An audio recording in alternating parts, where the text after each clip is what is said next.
Big 12 Power Index, college basketball. Baylor's up there. I'll give it to you. Kansas. Thank you. BYU, we thought for a second. They live and die by the 3. They got that win at UCF. We've talked about how Kansas State has been surprisingly good. Texas Tech under Grant McCasland has been nails. 3-0 in Big 12 play. Should be ranked in the top 25. By the way, real quick, the only 2 teams that are 3-0 in the conference this year started out 0-3 last year. Wow. Just putting that out there. Conference is nuts. One of them started 0-10, by the way. Oklahoma, 1-2. 1-2 in Big 12 play. They were a top 10 team coming in. Houston 1-2 in Big 12 play. TCU has been surprisingly good. It feels like there are. Honestly, I'm going to throw that Texas game. I'm not going to throw it out, but it doesn't exactly apply to the statement that there are 12 teams that are uber competitive. There are 12 teams that they beat each other, and you go, oh, yeah, that makes sense. And it's shocking to me that like UCF and Cincinnati are included in that, because I thought it would be honestly a 2-dog race. Kansas and Houston felt like the Final Four caliber teams, and they're going to be. But right now, would you be super shocked if Kansas State won the Big 12? I wouldn't be super shocked. I'd be pretty surprised. Texas Tech. Surprised. But this is like Texas Tech. It wouldn't take Armageddon. It wouldn't take Armageddon for some of these teams. And I would say it stops at about 6. They're about 6. Like if Iowa State won the Big 12, I'd be like, yeah, they have, according to shot quality. I love shot quality. You know that. I know you do. Iowa State has the number 1 defense in America, and they are leagues ahead of even a Houston, whose defense played against a pretty easy non-conference, so we didn't get to see them. Now they're really getting into the meat and potatoes of their schedule. To me, there truly are 5 or 6 teams that could win the Big 12, and I'd go, yeah, just the way the schedule shook out, that's the team that won the Big 12. I don't know. Can I be honest? Can I say something controversial? Please. I don't know that the best basketball team in the Big 12 will win the Big 12. I don't think that's that wild. I've said it from day one, and I believe it more and more every day. I think the regular season champion is going to have like 6 losses in the conference.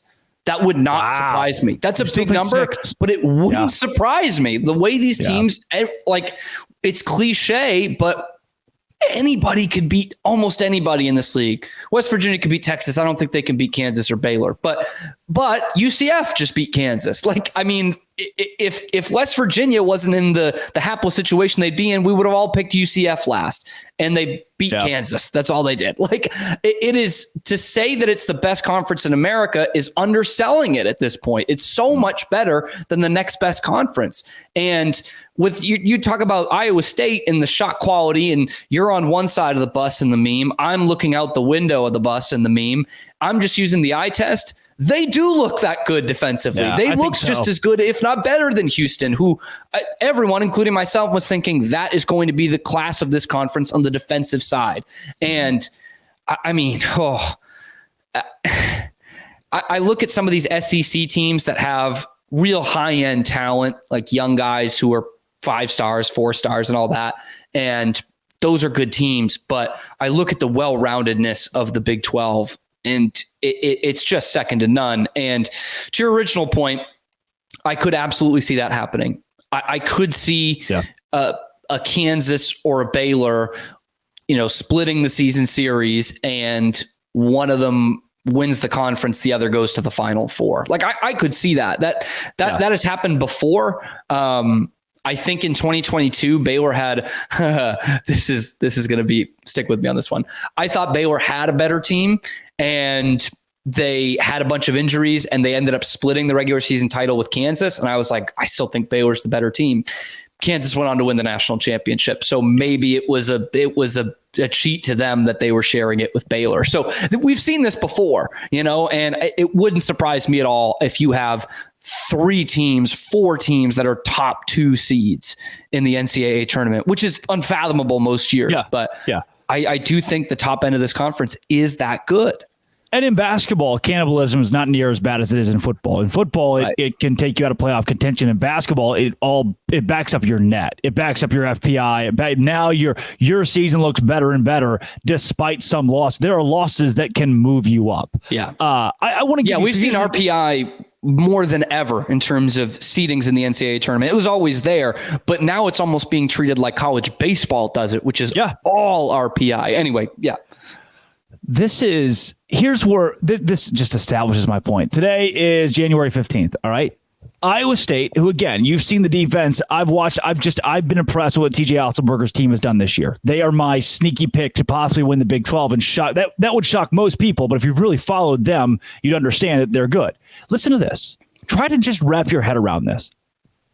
Their schedule includes coming up at BYU, at TCU, Kansas State, Kansas, Baylor on the road, Texas on the road, at home against TCU, at Cincinnati, which is tough now, Texas Tech, who's undefeated in conference, at Houston, and then on February 24th, they get to host West Virginia.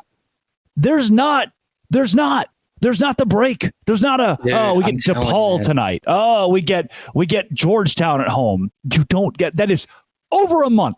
Brother, they might lose 6 of those in that stretch. It's like the Texas Rangers lineup, man. There's no landing spots. I went through Baylor's schedule on the show the other day, and I just kept going. I was like, oh my God, like there's no, now UCF isn't even a landing spot. Usually I would stop at the Cincinnati. It was like, at Cincinnati you could, but no, now that sucks. Nope. And Iowa State, we could be talking in 2 weeks with that schedule you just laid out. We could be talking in 2 weeks saying, what the hell happened to this team?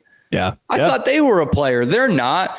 That maybe, I don't know. It's just everything's getting jumbled. I honestly think there were people in the preseason polls who evaluated all the teams and just got the logos mixed up. They mixed up Texas with TCU because TCU was picked down in the bottom half of everybody's picks, and they look just as strong as any challenger. Really, honestly, yeah. I mean, first 3 games they get at Fog Allen, and then home against 2 top 10 teams. They go 2-1, and oh, by the way, they should have won the 3rd one. Yeah. So this any given night in this conference, I know it's cliche, but there, like you just read it there, man, there's just no landing spots. Unless you have West Virginia at home, there are no landing spots in this maybe a UCF at home, but they just beat Kansas and they played BYU pretty tight. So it's just there are 2 teams. I mean, Oklahoma State and West Virginia. That's what you get. And if you don't see them in a 10-game stretch, I'm sorry. I'm sorry. To wrap up the point, I'm going to amend what you said. I don't think the Big 12 will get 3 or 4 teams on that in the 1 seed, 2 seed line. What? Instead, with the way this is going to go, you're going to see 4 teams outside of the top 25 make the tournament from the Big 12. And you're going to find that between that 4 to 9 seed range, there are going to be 6 Big 12 teams that are underseeded that just mow through people in March. That win tournament games. Yeah. Yes. They're going to be they're landmines. And you're like, I can't, why are we facing this team? Why are we facing 9 seed Kansas State in round 1 if you're NC State? Sorry. That's shit. There's nothing you do.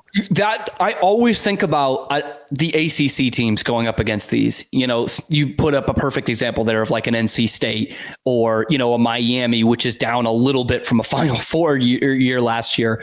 And they've got to play Iowa State or they've got to play TCU or even one of those good Big East teams like a Creighton has to play an Iowa State or a Kansas State. And you're in for hell, man. Like you are in for hell. It brings up the argument of, are the Big 12 teams beating up on each other too much before going into the tournament because they're that high quality?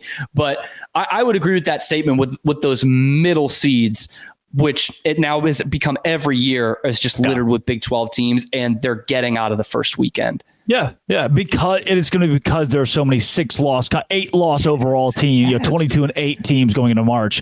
Baylor got a huge recruit, by the way. I don't know if you saw this, but let's talk about it. Locked On Big 12, part of the Locked On Podcast Network. Your team every day. Today's show is brought to you by Jace Medical and the Jace case. It can save your life. Jace Medical is when there are shortages, and there are shortages right now, let me tell you, in the medical industry, when you can't get your antibiotics, when you can't get your medicine, that's what Jace is here for. That there's currently pharmacies, according to the FDA, are running out of antibiotics like amoxicillin right in the middle of the worst flu season in a decade. I can't imagine a more helpless feeling than not having medicine when you're sick. Thankfully, Jace Medical. It's a pack of 5 different antibiotics to treat a long list of bacterial illnesses, including UTIs, respiratory infections, sinusitis, skin infections, among others. This stuff can happen to any of us. Visit jasemedical.com, JASEmedical.com. Complete your physician encounter. It'll be reviewed by a board-certified physician. Your medications will be on the way. Never been more important to be prepared than today. Go to jasemedical.com. Use code LOCKEDON to get $20 off your order. Let's get jasemedical.com, $20 off your order.